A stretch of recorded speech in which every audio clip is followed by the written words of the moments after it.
नमस्कार, मैं हूं प्रशांत और इस कार्यक्रम का नाम है ये फिल्म नहीं आसान। और वाकई फिल्मों में कुछ भी आसान नहीं होता। आपकी फिल्मों में एंट्री हो जाए उसके बाद भी फिल्मों में जो ज़िंदगी है वो आसान नहीं होती। मसलन अगर कोई इंसान है, अगर वो डायरेक्टर है, वो एक्टर बनना चाहता है तो जो गियर चेंज करना है वो मुश्किल है उसके लिए। अगर वो कोई राइटर से वो एक्टर बनना चाहता है तो भी मुश्किल है। और अगर वो कोरियोग्राफर से डायरेक्टर बनना चाहता है तो वो भी मुश्किल है, क्योंकि लोग आप पर भरोसा नहीं करते और वो भरोसा दिलाने में काफ़ी वक्त निकल जाता है। आज जिस शख्स की मैं बात कर रहा हूँ, उन्होंने अपना करियर बतौर डांसर शुरू किया था। जो एक्टर के पीछे, हीरो हीरोइन के पीछे जो लोग डांस करते हैं, डांसर्स होते हैं, उन्होंने ऐसे अपना करियर शुरू किया था। लेकिन उसके बाद वो कोरियोग्राफर बने और कोरियोग्राफर बनने के बाद वो डायरेक्टर भी बने। तो उनकी जो ये जर्नी है वो कितनी मुश्किल थी, यही आज मैं आपको बताने वाला हूँ। और जिस शख्स से आपको मिलाने वाला हूँ उनका नाम है रेमो डिसूजा।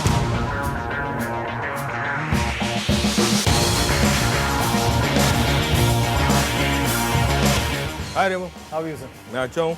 मेरे साथ है रेमो डिसूजा और इनके अतरंगी अतरंगी इसलिए बोल रहा हूँ क्योंकि ये कोरियोग्राफर हैं, डायरेक्टर हैं, एक्टिंग भी कर चुके हैं।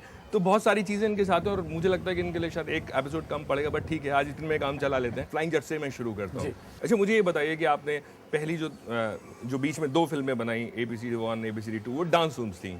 और फ्लाइंग जट आपने सुपर हीरो क्यों डिसाइड किया? तो डांस फिल्म के बाद एक्शन इसलिए क्योंकि मैं खुद भी एक्शन का बहुत बड़ा फैन रहा हूँ। बचपन से डांस के पहले मैं मार्शल आर्ट करता था, तो मार्शल आर्ट मेरे अंदर है। और मैं बहुत बड़ा जैकी चैन और ब्रूस ली का फ़ैन हूँ, माइकल जैक्सन का फ़ैन हूँ।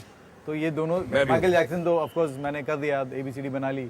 और उसके बाद अब जो है एक्शन की बारी है और मेरे को बहुत पसंद है एक्शन करना। तो मैंने कहा कि अब जो है एक्शन बनाते हैं और ABCD को थोड़ा सा एक ब्रेक देते हैं। उसके बाद वापस तो जाना ही है मुझे वापस, बट एक एक्शन ये वाला भी दिखा दें कि भैया एक्शन भी कर सकते हैं, कॉमेडी भी कर सकते हैं, ऑल दैट स्टफ। बहुत सारे कोरियोग्राफर्स हैं जो डायरेक्टर बने, ठीक है, और उन्होंने डांस से रिलेटेड फिल्में पे अपने हाथ नहीं आजमाए।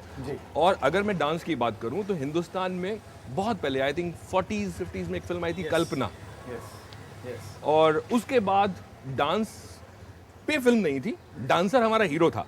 करेक्ट। आपका अटेम्प्ट करना एक डांस फिल्म, मतलब रिस्क आपने लिया, उसी रिस्क की मैं बात कर रहा हूँ। क्या सोच कर रिस्क लिया और कैसे, मैं सोच रहा हूँ प्रोड्यूसर को कैसे बनाया आपने?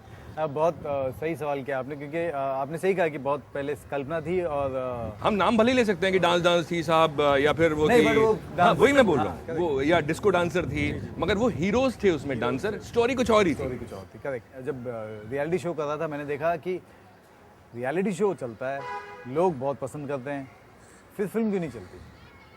फिर मैंने ध्यान दिया कि यार फिल्म चलेगी जब बनाएगा कोई। तो मैंने कहा कि चलो, एक आज तक किसी ने नहीं बनाई है, मैं बना लेता हूँ और देखते हैं कि। और वैसे बहुत लोगों ने बोला कि नहीं चलेगी, क्योंकि टीवी में तो आता है, इन लोग को तो दिख जाते हैं ये लोग, इनको कौन देखेगा? जिसमें भी एक्टर्स भी कोई बड़े नहीं थे, बड़े एक्टर्स नहीं हैं, 14 लड़के लिए हैं तुमने, सारे सारे न्यू कमर हैं, कोई भी नहीं है। प्रभुदेवा हैं, वो तो क्या साउथ में काम करते हैं, हिंदी में भी नहीं किया। मैंने कहा यार करना तो है मुझे किसी भी हालत में। और कई लोगों के पास गया, ऐसे नहीं कि मैं किसी के पास गया नहीं, बिल्कुल गए होंगे, मैं समझ सकता हूँ। मैं बहुत लोगों के पास गया। इनफैक्ट जिन लोगों के यहाँ से ये सब पैदा हुए हैं, उन लोगों के पास भी गया कि यार अब हम ही लोग ने इन लोगों को बनाया है, लेट्स मेक अ फिल्म। वो लोगों को भी भरोसा नहीं था। फिर मैं मिला रॉनी स्क्रूवाला को। वो एक इंसान है जिनको ये पसंद आया, उनको लगा कि इसमें पोटेंशियल है। फिर उन्होंने सिद्धार्थ को बुलाया, सिद्धार्थ रॉय कपूर, रॉनी स्क्रूवाला, रुचा, इन तीनों ने बैठ के मेरी ये स्टोरी सुनी और उन्होंने कहा कि ये कर सकते हैं, बिल्कुल कर सकते हैं, लेट्स डू दिस।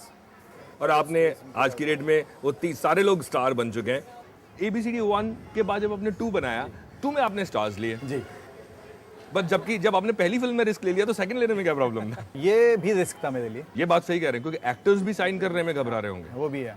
तो मैंने कहा कि देखो, मैंने डांसर्स को लाके एक्टिंग कराई है मैंने, अब मैं रिस्क लेता हूँ कि एक्टर को लेके उनसे डांस कराता हूँ। तो मुझे मैंने वरुण और श्रद्धा को लिया और मैंने कहा कि यार उनसे यही कहा कि देखिए, मेरी फिल्म देखने आएंगे लोग और वो ये देखने आएंगे कि आप लोगों ने कितना अच्छा डांस किया। एक्टिंग तो आप लोग करते हैं, सब लोग जानते हैं, सभी को मालूम है एक्टिंग, लेकिन अगर आप लोगों ने ठीक से डांस नहीं किया इस फिल्म में तो वो बैकफायर मेरे लिए होगा, मेरे लिए बहुत बुरा होगा मेरे लिए। क्योंकि वो, और उन लोग को ये बात समझ में आ गई, उन लोगों ने इतनी प्रैक्टिस की कि फिल्म देखने के बाद जो भी बाहर निकला, सब लोग ने बोला कि यार ये लोग they behave like dancers in the film.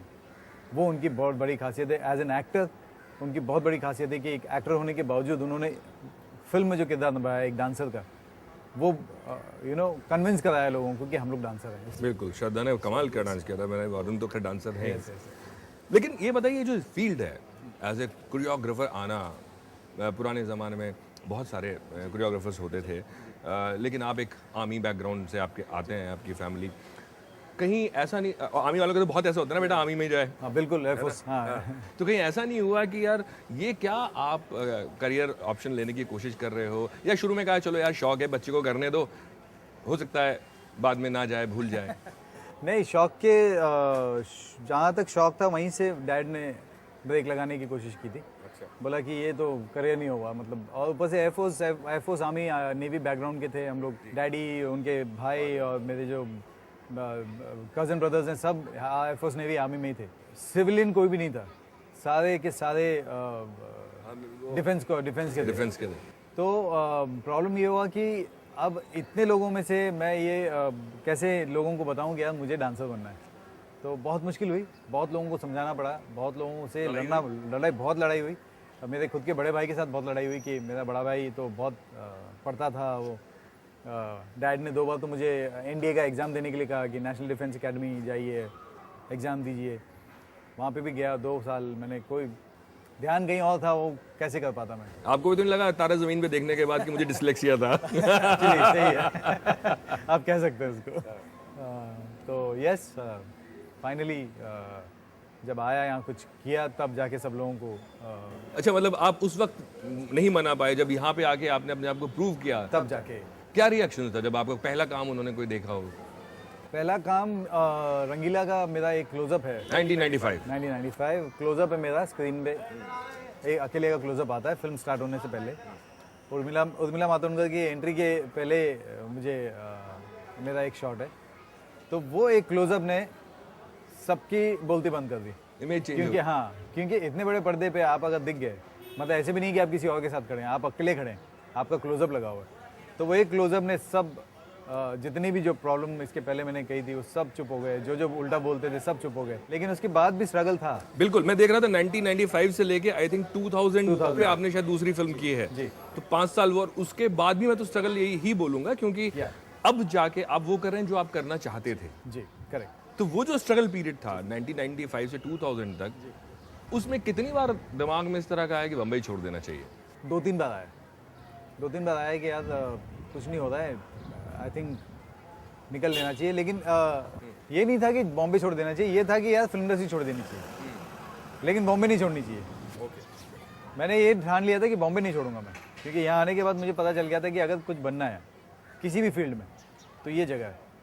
तो अगर फिल्म इंडस्ट्री में काम नहीं चल रहा तो कुछ और देखो, लेकिन बॉम्बे में खड़े होकर, बॉम्बे में।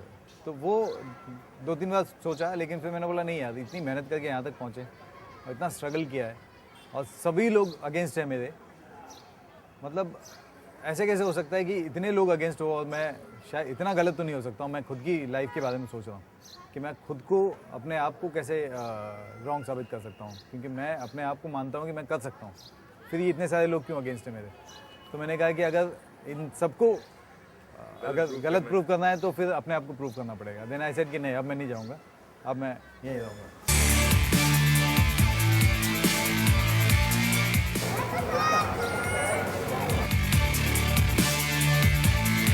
ब्रेक के बाद वापस आपका स्वागत है। आप देख रहे हैं कैसे रैमो के साथ जो लोग हैं, जो घरों में हैं, वो उनको हाथ हिला रहे हैं। ये सब वो लोग होंगे शायद जो रैमो के शो देखते होंगे और रैमो की फिल्में तो देखी होंगी। आपने कहा कि कई बार दिमाग में आया कि छोड़ दूं, फिर आपने कहा कि नहीं जाऊंगा, प्रूव करके जाऊंगा। मुंबई में एक और बड़ी चीज़ है कि लोग कहते हैं मुंबई में दोस्त बहुत कम बनते हैं, है ना? जो आपके स्ट्रगल टाइम में बनते हैं, कई बार इनसिक्योरिटीज भी होती हैं जब तक आप आगे बढ़ते हैं। वो जो वक्त था, क्योंकि पेरेंट्स शायद उस वक्त आपके यहाँ आपके साथ नहीं थे, कोई नहीं था, वो वक्त किस दोस्त के साथ गुजारे हैं? और जब मैं यहाँ आया तब मेरे को कहते ना कि यहाँ पे आपको सब कुछ मिल जाएगा, रहने के लिए छत नहीं मिलती है।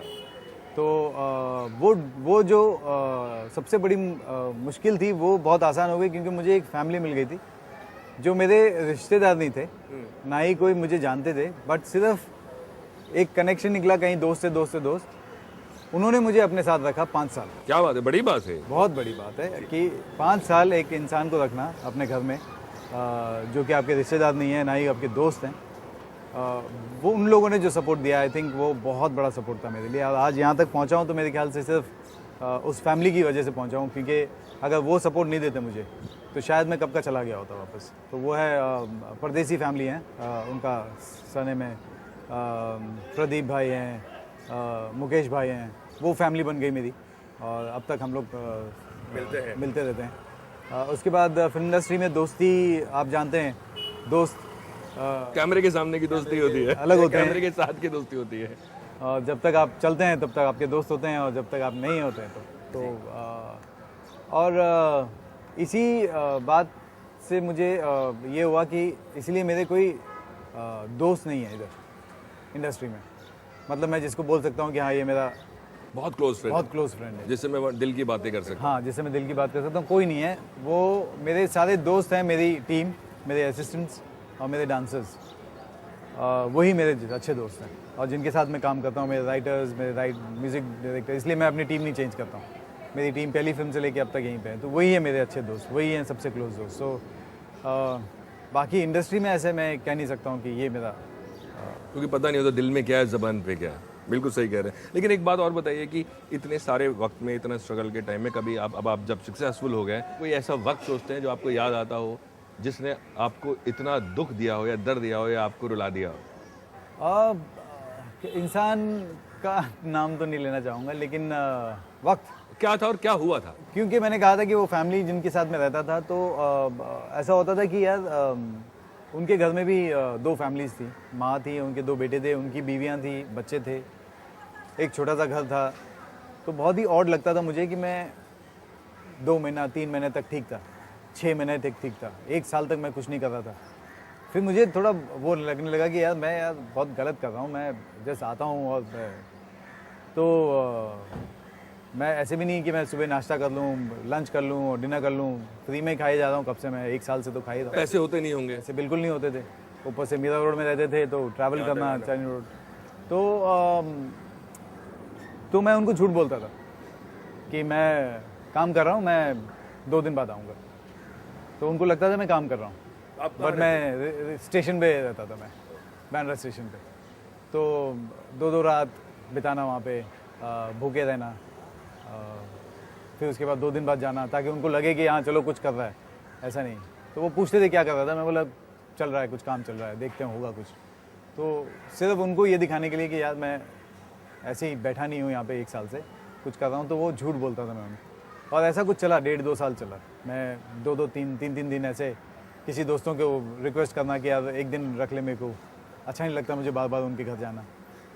वो करते करते बहुत बुरा हाल हुआ और स्टेशनों में सोना और भूखे पेट सोना, तो बहुत बहुत तकलीफ होती थी उस वक्त। लेकिन कई बार हुआ होगा ये? बहुत बार हुआ, कम से कम 2 साल हुए, 2 साल चला ये। और फिर उसके बाद फाइनली जब मुझे पहला काम मिला रंगीला में, जो एज अ बैकग्राउंड डांसर, वो जो पहला चेक आया मुझे, और मुझे पहला चेक मुझे याद है उस टाइम पे 5,000 का चेक आया था पूरी फिल्म का बेसिकली। तो वो चेक मैंने सबसे पहले जाके उनके हाथ में दे दिया। मैंने बोला ये, मैं जानता हूँ कि ये बहुत कम है, ये जो 3 साल आपने मुझे रखा है उसके लिए तो ये 5,000 बहुत ही कम है, लेकिन फिर भी ये मेरी पहली कमाई है। अगर मैं घर होता मेरी माँ को देता, लेकिन यहाँ पे तो आप ही मेरी माँ हैं, तो मैंने उनको वो चेक दे दिया। ये सारी बातें आपके फैमिली को पता है कि आपने इस तरह से दिन काटे हैं? मतलब उस वक्त पता थी क्या? नहीं, उस वक्त नहीं पता था। और जब उनको पता चली आज तक? अच्छा हुआ नहीं पता चला, अगर पता चलता तो शायद मैं इसी शो में पता लगेगी शायद। हाँ, आई नो, पता चलेगा तो बहुत डांट पड़ेगी मुझे। और आई थिंक जो मेरी परदेसी फैमिली है उनको शायद पहली बार पता चलेगा। तो बट थैंक यू कहना चाहूँगा उनको, अगर वो देख रहे हैं तो।